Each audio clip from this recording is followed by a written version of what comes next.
입지 물론 중요하죠. 입지 중요하지만 정말 그지 같은 집이라도 입지가 좋으면 팔려 나가는 반면 정말 그지 같은 입지인데도 싸면 또 팔려 나가거든. 그렇죠. 빠르게 핵심만 듣다 보면 늘어나는 경매 지식. 재보경.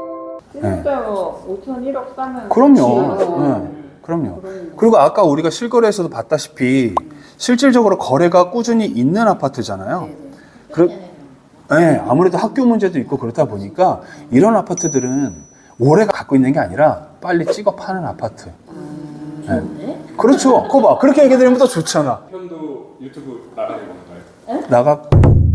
관심 있게 보셔야 되는 아파트예요. 그래서 지금 변경됐잖아요. 변경된 것도 사실 가끔 이제 얘기를 해야 될 부분인데 이게 경매가 중복 경매라고 해갖고 경매권자가 2명이에요. 자, 최원기 씨는 이 가압류 갖고 진행을 한 강제 경매가 되는 거고, 그다음에 한국자산관리공사는 이 근저당 갖고 진행을 한 임의경매가 되는 거죠. 먼저 경매를 신청한 사람은 최원기 씨예요. 근데 경매 신청할 때 돈 들어간다라고 했잖아요. 우리 지난 시간에 배웠던 거긴 하지만 복습 차원에서 이 근저당권자는 배당 신청을 해야 될까요? 안 해도 될까요? 안 해도 되죠. 네. 근저당권자는 자동 배당 신청이 된단 말이에요. 그러면 최원기 씨가 경매 신청을 했기 때문에 자산관리공사는 가만히 있어도 자기 채권만큼 배당을 받을 수 있어요. 그런데 왜 굳이 또 경매를 넣었을까? 혹시 배당 금액 안 떨어지면 네. 취소되게 하려고 취소되게 하려고? 대부분 은행권에서는 그런 행위를 하진 않아요. 은행은 자기의 채권을 빨리 회수하는 게 목적이에요. 무조건. 부실이 오래 가는 건 굉장히 위험해요. 은행들은. 그러니까 실질적으로 지금 자산관리공사는 가만히 있어도 1억 5천 100만 원 배당 받을 수 있거든요. 근데 굳이 왜 또 돈 들여가면서까지 경매 신청을 했냐고. 다른 비고의 다른 번호인데요. 다른 번호. 그렇죠. 왜냐하면 이 사건의 번호는 이 사람 사건이에요. 근데 자산관리공사 경매를 하나 또 넣었잖아요. 그러니까 사건 번호가 하나 더 만들어진 거예요. 근데 이 둘 중에 하나라도 낙찰이 되거나 끝나면 둘 다 없어져요. 이유는 뭐냐면 이게 사실상 이자도 이자지만 얘가 강제 경매이기 때문에 그래요. 왜냐하면 강제 경매라 함은 우리가 이제 첫 시간에 했던 거지만 기본적으로 돈을 받기 위한 거지만 그 원래 소송이 있잖아요. 본안 소송이라는 게 있잖아요. 그러니까 이 소송이 언제 어떻게 될지 몰라. 예를 들어서 장봉진 씨가 지금 자산관리공사 것도 연체를 하고 있어요. 그럼 이 사람들은 3개월만 지나면 기한이 상실이 됐으니까 바로 경매를 넣어야 돼. 근데 마침 최영기 씨가 경매를 넣어줬어?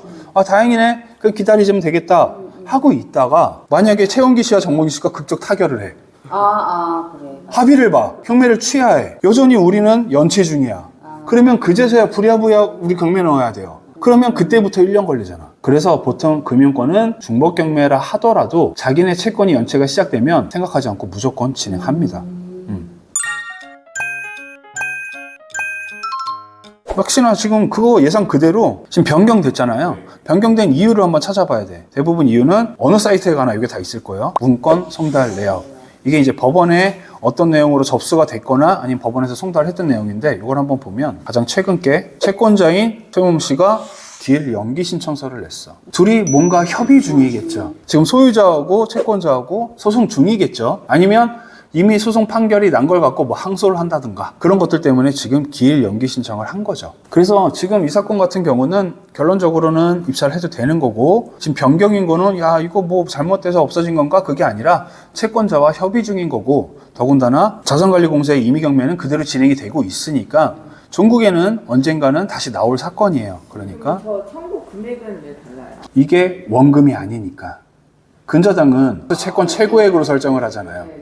이 청구 금액은요 사실상 별로 중요하지 않은 게 나중에 이제 경매가 낙찰이 되잖아요. 그러면 어차피 이 근저당권자라든가 가압류권자들은 채권 계산서라는 걸 다시 내야 돼요. 내가 받을 돈은 언제 날짜 기준으로 얼마입니다 라고 법원에 내야지만 그 날짜로 그 금액으로 줘요. 그러니까 처음에 청구하는 금액은 전혀 상관이 없어요. 우리 근저당 은행 가서 담보대출 받으면 LTV에서 뭐 빼고 주죠. 방 빼기 하고 주잖아요. 그죠? 그 방 빼기가 서울 기준에서는 지금 5천만 원이 넘어가잖아요. 현재는 5,500만 원까지 빼고 주거든요. 근데 대법까지 온 사람들이 방 빼기까지 한다고 그러면 말이 안 돼. 우리는 방 빼기를 안 하고 주거든요. 그러면 LTV 80% 꽉 채워서 줘요. 70%든. 근데 은행에서 방 빼기를 하는 이유가 뭐야? 대출 받고 임차인 나버리면 걔가 소액보증금 제일 먼저 받아가 버리니까 그 금액 빼고 주는 거란 말이야. 애초에. 저한테 대출 받고 임차인 넣을 수 있잖아요. 근데 더군다나 저는 방 빼기도 안 하고 줬어. 그러면 걔 때문에 5,500만 원치 원금 손해볼 수 있잖아요. 그러니까 저도 뭔가의 안전장치가 필요해요. 그래서 뭘 해놔? 그래서 근저당 밑에 전세권 설정을 같이 해요. 왜? 이 집 전세권 설정이 있으니까 임차인 아무도 못 들어와. 아무리 바보라도 전세권 설정되어 있는 집에 임차 계약을 할 수 있는 일 없잖아요. 그렇죠? 전세권자하고 전대차 하는 거하고는 다르니까. 그래서 보통 이제 앞으로 보실 사건들 보면 근저당이 예를 들어서 대부업체죠. 근데 전세권도 같은 이름이야. 그러면 제가 지금 말씀드린 걸 떠올리시면 돼요. 아, 대부업체에서 근저당 하면서 대부업체에서 자기네 안정장치 해놓으려고 전세권 설정까지 해놨구나. 그래서 대부분 이제 사건 보면 이런 것들이 솔직하게 보일 거예요. 아, 그럼 이거 하면 되는 사건이다, 안 되는 사건이다? 무조건 해도 돼야 된다. 무조건. 대부업체가 근저당 잡고 그 밑에 전세권 설정해 놓은 건 가짜예요. 가짜. 이 500만 원 실제로 전세권 계약을 한 거라면 집주인한테 500만 원 줘야 되잖아. 안 줘요. 안 줘요. 안 주고 설정한 거예요. 이런 사건들이 아마 보일 거예요. 아니, 뭐 아니야. 우리가 수업하다 보면 이제 뭐 볼 수도 있어요. 그래서 어쨌든 이 사건은 여러분들이 꼭 교훈으로 알고 계셔야 되는 건 일단 변경이 됐다 해서 끝난 게 아니라 그 이후 얘는 강제 경매였기 때문에 둘 간의 이해관계 문제로 현재 지금 정지 상태일 뿐이에요. 조만간 다시 나올 거예요. 나올 거고 이 아파트는 지금 진짜인지 가짜인지 모를 임차인이 있었으나 전입일자는 사실상 지금 현황상에는 맞지 않는다. 왜? 이혼을 했고 그 이혼을 했을 기준이 당연히 처음 대출을 받았던 KB손해보험보다 늦을 테니까 늦을 테니까 사실상 이기숙 씨는 없는 사람 취급하셔도 된다. 입찰을 하실 수 있는 사건이다 라고 생각하시면 됩니다. 대항력이 있다고. 왜냐하면 전입일자가 있으니까. 그러니까 이것만 보면 안 되는 거네. 그렇죠. 그것만 보고 판단하시면 안 돼요. 얘는 참고만 할 뿐. 그렇죠. 네. 여기서 해야 돼. 네네네. 이 경매지 사이트를 절대로 100% 신뢰하시면 안 돼요. 실질적으로 다 따로 조사를 하셔야 돼요.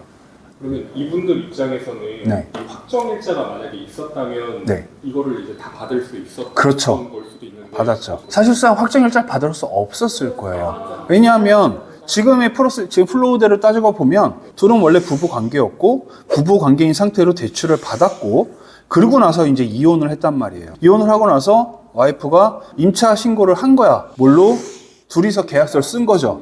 5억에 썼겠지. 근데 이때 와서 확정일자 받아봤자 얘보다 늦어. 의미가 없어져요, 그러면. 그러니까 확정일자는 미처 못 받은 거지. 야, 나 어차피 이 집에 91년도부터 전입되어 있었으니까 이걸로 대항력만 가져가는 거야. 질문이 있어요. 네. 배당 요구 정기일까지 네. 배당 요구 안 하면 끝이에요? 못 받습니다. 네, 못 받아요. 근데 그러면은 그 사람들은 네. 이거 신청 안 해도 되는 거 아니에요? 어떤 걸? 배당 신청이요? 네. 아니요. 가압류는 무조건 배당 신청을 해야 돼요. 근저당만? 네, 통지는 뭐냐면 너 돈 받을 권리 있으니까 받고 싶으면 신청해. 똑같아. 임차인도 마찬가지. 나 임차인이니까 당연히 아니요. 임차인도 무조건 신청해야 돼요. 아, 특히 왜 근저당 빼고는 다 해야 되나? 네, 근저당 빼고는 다 해야 돼요. 아, 한 가지 더 있어요. 담보가등기. 담보가등기도 우리가 이제 첫 시간에 했던 거지만 근저당과 비슷한 성격이잖아요. 그렇기 때문에 얘 역시도 통보 뭐 가구 안 가구 상관없이 자동 배당자예요. 그럼 임차인들 신청 안 하는 애들 많았을 많아요. 그러니까 작년, 재작년에 엄청나게 전세를 계약을 하다 보니까 그게 지금 사고가 많이 터졌어요. 전세 사기가. 계속 저한테 연락이 와요. 이거 어떻게 되냐, 어떻게 되냐? 그러면 제가 건 바이 건으로 다 달라요. 드리는 답변이. 이분은 배당 신청하라고 하세요. 이분은 배당 신청하지 말라고 하세요. 케이스마다 다 달라요. 왜 하지 말라고요? 그러니까 예를 들면 내가 이 집을 낙찰을 받고 싶은 임차인일 경우에는 네. 아니 꼭 하지 말라. 그러니까 케이스 바이 케이스 이 사람이 뭐 그 외에 걸려 있는 사건들도 있고 집주인하고 어떻게 얘기가 되고 있으면 아, 이 사람은 그러면 신청 안 하는 게 좋다. 아, 이 사람은 꼭 신청해야 된다. 그런 거 있어요. 만약에 내가 임차인이야. 근데 내가 임차로 살고 있는 집이 경매로 날아가게 생겼어요. 그러면 대부분 임차인이 하다가 안 되니까 결국엔 그 집을 자기가 낙찰받을 생각들을 많이 하거든요. 물론 그게 좋은 기회가 될 수 있고 전화위복이 될 수는 있어요. 싸게 받아갖고 자기가 갖고 있다가 시세 회복돼서 팔면 되는 거니까. 근데 그렇다 하면 내가 배당 신청을 할 건지 말 건지는 정말 심도 있게 고민을 해야 돼요. 배당 신청을 안 하면 좋은 건 있어. 임차인이 진성인데 진짜 임차인인데 배당 신청을 안 했어. 그럼 누가 입찰을 들어올 수 있을까요? 아무도 못 들어와. 입찰 들어와 봤자 그 임차인 보증금 내가 또 안아야 되는 거거든요. 그러니까 함부로 못 들어온단 말이에요. 그런 면에선 좋아. 내가 독보적으로 낙찰을 받을 수 있으니까 대신에 내가 이 차를 써서 예를 들어서 5억짜리 집에 전세보증금 3억이어갖고 대항력 신청, 배당 신청 안 하고 있다가 자기가 그냥, 그래, 3억으로 퉁치자. 그래서 3억에 썼어. 그러면 그 사람은 3억 잔금 내야 되죠. 자기가 입찰한 거니까. 그 3억이 누구한테 가요? 집주인한테 가버리죠. 6억 주고. 자기는 6억 주고 산 거예요. 그러니까 내가 입찰을 받을 거라면 배당 신청을 또 해야 될 수도 있는 거예요. 그래, 내가 낸 돈이 다시 나한테 오지. 그런 것도 생각을 또 해야 돼요. 그러니까 상황별로 굉장히 달라요. 최대한 쉽고 빠르게 제대로 짚어보는 경매.